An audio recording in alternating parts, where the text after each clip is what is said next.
pronto a mettersi nei guai, e ci frega il sentimento che trova sempre il modo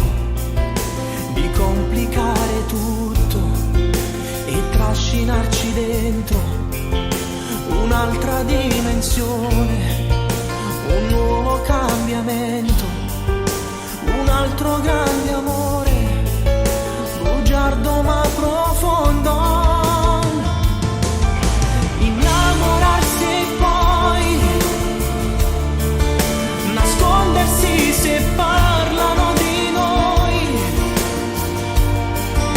amarsi da lontano, sfidare anche il destino, fidarsi di qualcuno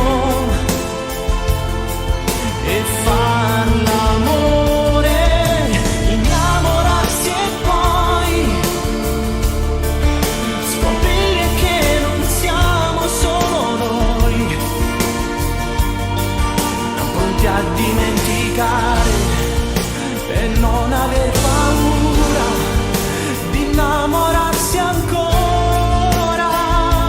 e ancora. E poi ci siamo noi e mille incomprensioni tra di noi, con gli occhi un po' bagnati che restano vestiti, due cuori consumati, delusi ma decisi, già pronti ad affrontare l'inizio del